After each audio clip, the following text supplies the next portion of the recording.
जय श्री कृष्ण। प्रथम अध्याय 14वां श्लोक।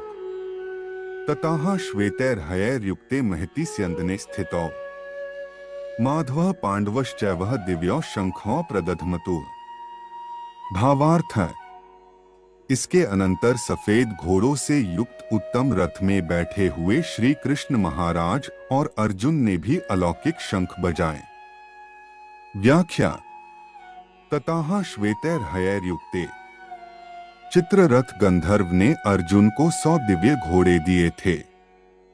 इन घोड़ों में यह विशेषता थी कि इनमें से युद्ध में कितने ही घोड़े क्यों न मारे जाएं, पर ये संख्या में 100 के 100 ही बने रहते थे, कम नहीं होते थे। ये पृथ्वी, स्वर्ग आदि सभी स्थानों में जा सकते थे।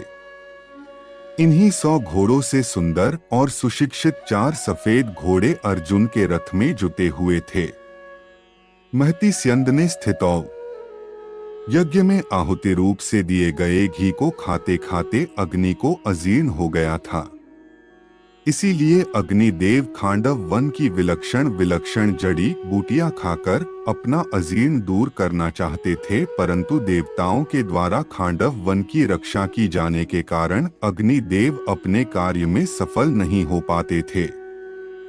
वे जब जब खांडव वन को जलाते तब तब इंद्र वर्षा करके उसको बुझा देते।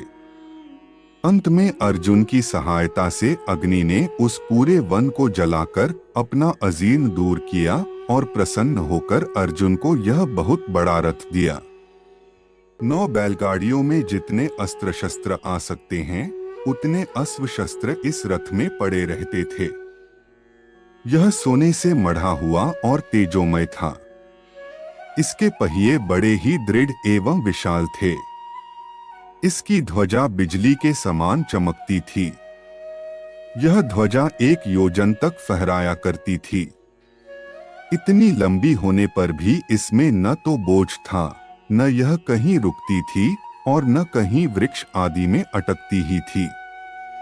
इस ध्वजा पर हनुमान जी विराजमान थे।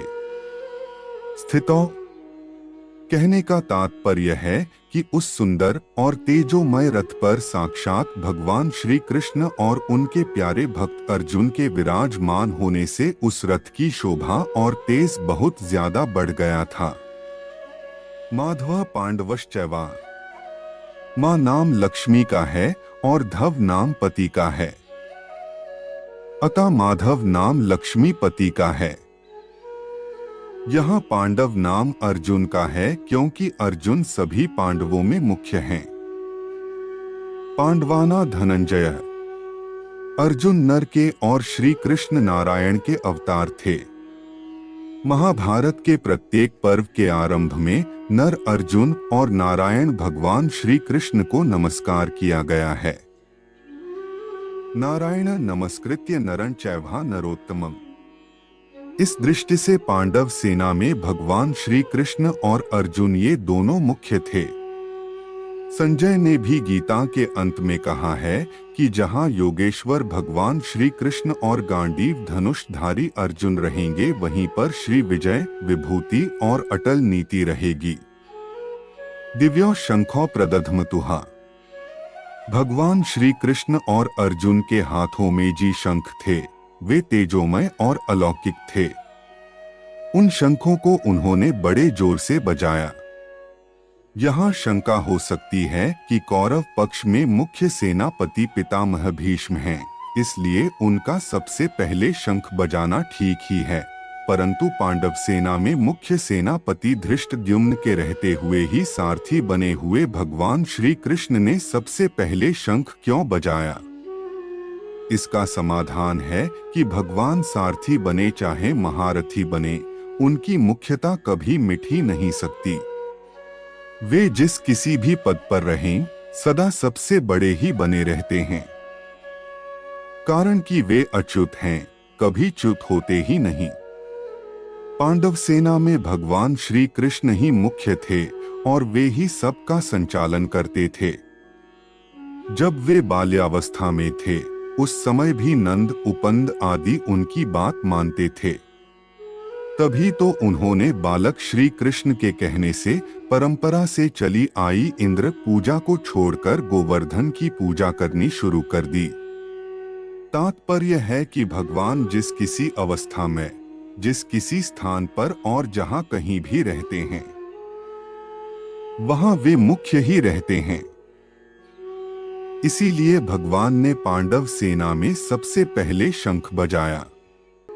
जो स्वयं छोटा होता है वहीं ऊंचे स्थान पर नियुक्त होने से बड़ा माना जाता है। अतः जो ऊंचे स्थान के कारण अपने को बड़ा मानता है वह स्वयं वास्तव में छोटा ही होता है, परंतु जो स्वयं बड़ा होता है वह जहां भी रहता है उसके कारण वह स्थान भी बड़ा माना जाता है। जैसे भगवान यहाँ सारथी बने हैं तो उनके कारण वह सारथी का स्थान भी ऊंचा हो गया।